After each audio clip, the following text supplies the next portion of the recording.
สวัสดีค่ะเด็กๆมาพบกับคุณครูแม่อีกแล้วนะคะวันนี้ครูแม่มาในรูปชุดถูกต้องค่ะหมีแพนด้านั่นเองซึ่งสัปดาห์นี้เราเรียนเกี่ยวกับสัตว์เพื่อนรักใช่ไหมคะเมื่อวานเด็กๆได้เรียนเกี่ยวกับสัตว์เลี้ยงไปแล้วใช่ไหมคะส่วนวันนี้คุณครูแม่จะพาเด็กๆมาเรียนรู้เกี่ยวกับสัตว์ที่ใช้เป็นอาหารนะคะมีอะไรกันบ้างถ้าพร้อมแล้วเราไปเรียนรู้กันเลยค่ะเด็กๆมาดูรูปร่างลักษณะของสัตว์ที่เป็นอาหารกันนะคะ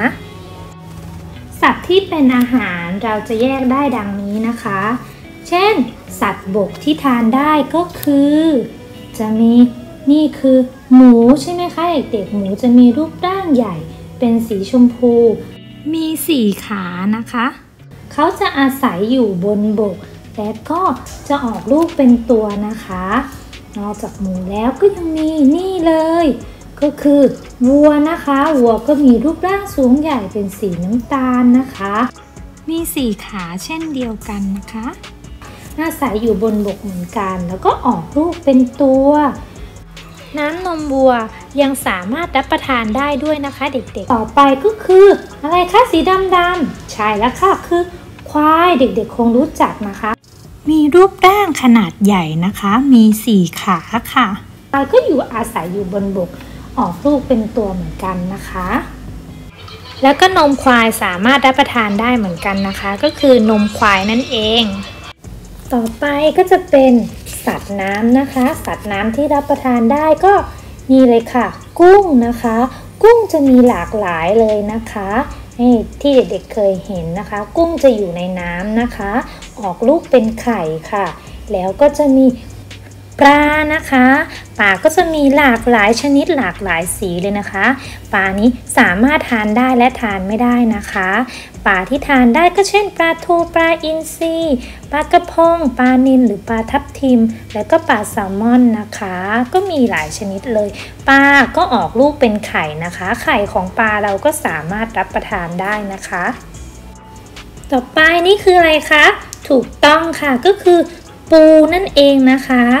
ปูเราก็ทานได้นะคะเขาอาศัยอยู่ในน้ำแล้วก็ออกลูกเป็นไข่เหมือนกันนะคะไข่ปูก็สามารถทานได้ค่ะ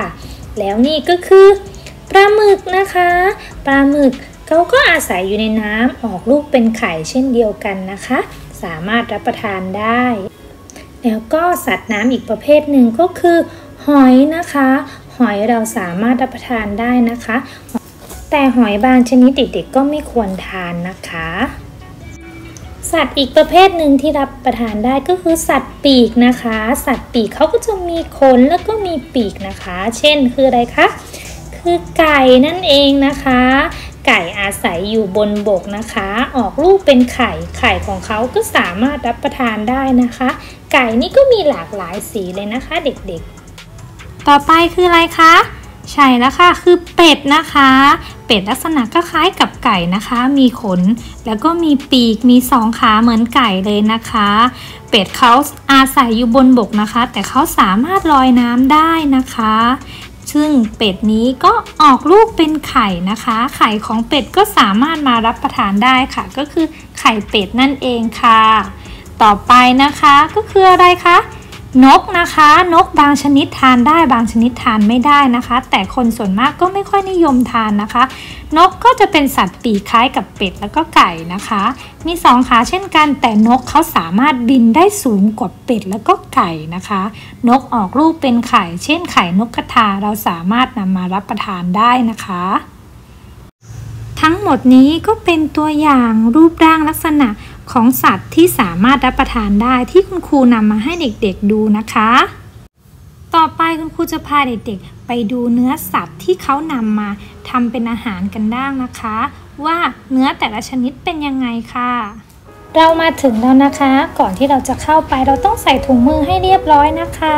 มาค่ะเราไปดูเนื้อกันเลยค่ะนี่เลยเขาเรียกว่าเนื้อหมูนะคะเนื้อหมูจะทานได้ทุกส่วนเลยนะคะเด็กๆเห็นไหมมีทั้งเนื้อหมูสดแล้วก็มีเนื้อหมูแช่แข็งนะคะซึ่งถ้าเนื้อหมูแช่แข็งเนี่ยเราจะสามารถเก็บไว้ได้นานนะคะ ต่อไปก็จะเป็นเนื้อวัวนะคะเนื้อวัวจะมีสีเข้มๆนะคะจะแตกต่างจากเนื้อหมูนะคะซึ่งเนื้อวัวก็จะมีเนื้อวัวสดและก็เนื้อวัวแช่แข็งนะคะถ้าเป็นแช่แข็งก็สามารถเก็บไว้ได้นานนะคะต่อไปก็จะเป็นเนื้อควายนะคะซึ่งเนื้อควายสีจะคล้ายๆกับเนื้อวัวเลยนะคะแต่คนส่วนใหญ่จะไม่ค่อยนิยมทานเท่าไหร่จะนิยมทานเนื้อวัวมากกว่าเนื้อควายค่ะส่วนอันนี้นะคะนี่ก็จะเป็นเนื้อไก่นะคะเนื้อไก่ก็ทานได้ทั้งตัวเลยนะคะแต่ขนมันไม่สามารถรับประทานได้นะคะเราต้องถอนทิ้งนะคะเนื้อไก่ก็จะมีทั้งเนื้อไก่สดแล้วก็เนื้อไก่แช่แข็งเหมือนกันค่ะ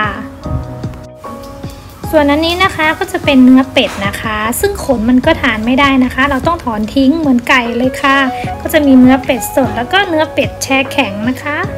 ส่วนอันนี้ก็จะเป็นไข่เป็ดไข่ไก่ไข่นกกระทานะคะซึ่งสัตว์ปีกไข่มันสามารถรับประทานได้ค่ะ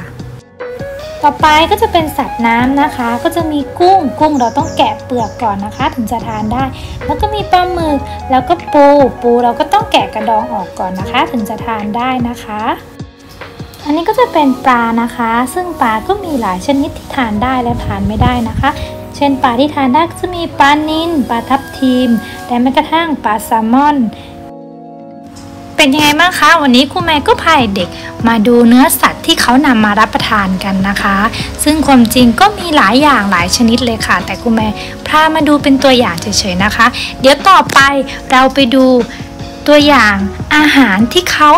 นำเนื้อสัตว์พวกนี้ไปทำกันค่ะว่ามีอะไรบ้างไปดูกันเลยค่ะต่อไปเรามาดูอาหารที่ได้จากเนื้อสัตว์กันบ้างนะคะว่ามีอะไรกันบ้างมาดูภาพแรกเลยค่ะอะไรคะใช่แล้วค่ะก็คือไก่ทอดนะคะทำจากเนื้อไก่จากนั้นดูภาพต่อไปเลยคืออะไรคะโอ้โหน่าทานอีกแล้วคือไก่ย่างนะคะได้ทั้งย่างได้ทั้งทอดเลยทำจากเนื้อไก่ล้วนๆเลยนะคะนอกจากนี้ภาพต่อไปก็คืออะไรคะหมูปิ้งก็คือทำจากเนื้อหมูนะคะเอามาปิ้งให้เด็กได้ทานกันต่อไปภาพต่อไปก็คืออะไรคะโอ้ไข่พะโล้ซึ่งไข่พะโล้นี้เขาใช้เนื้อหมูในการทำและก็ใช้ไข่ไก่ในการทำนะคะนี่มีหลายอย่างเลยน่าทานเชียวใช่ไหมคะภาพต่อไปอะไรคะเขาเรียกว่าสเต็กเนื้อค่ะก็คือทำจากเนื้อวัวนะคะนี่น่าทานเลยเด็กๆก็สามารถทานได้นะคะพร้อมกับผักสลัดจากนั้นนี่เลยคือทะเลซีฟู้ดนะคะก็จะเป็นอาหารทะเลทั้งนั้นเลยมีกุ้งหอยปูปลานะคะสามารถนำจากเนื้อสัตว์มาทำได้เลยค่ะอาหารจากเนื้อสัตว์นี้ให้ประโยชน์แก่ร่างกายเราก็คือเป็นอาหารหมู่ที่1ก็คือหมู่โปรตีนนะคะให้พลังงานแก่ร่างกายเรานะคะนอกจากนี้เวลาเด็กๆรับประทานอาหารกลุ่มเนื้อสัตว์นี้เด็กๆก็ควรที่จะระมัดระวังเรื่องควรนำเนื้อสัตว์นี้ทำให้มันสุกก่อนนะคะและถ้าเนื้อสัตว์มีกลิ่นหรือมีสีเขียวไม่ควรรับประทานนะคะ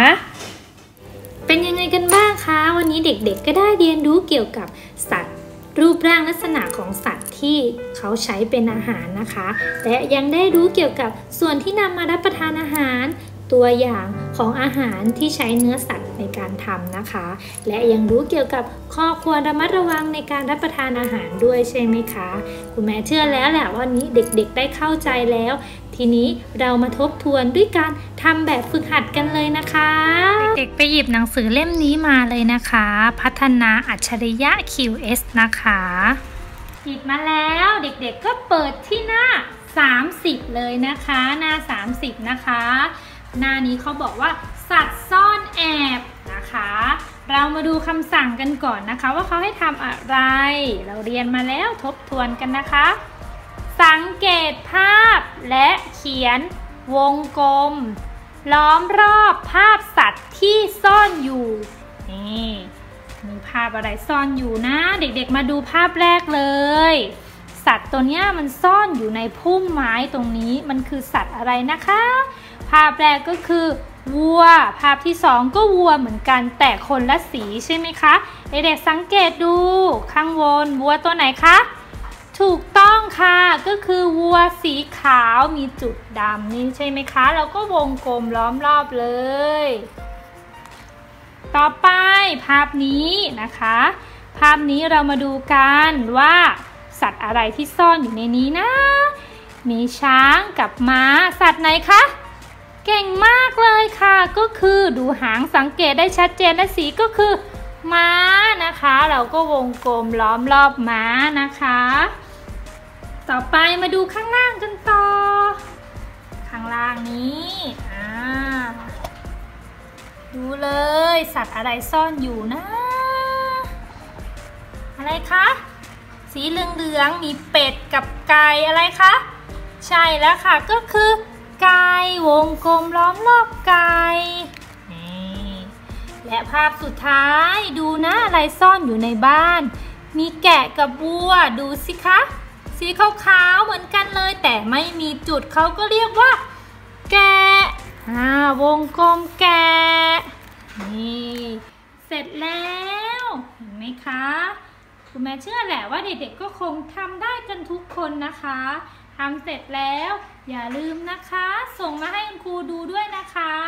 วันนี้บ๊ายบาย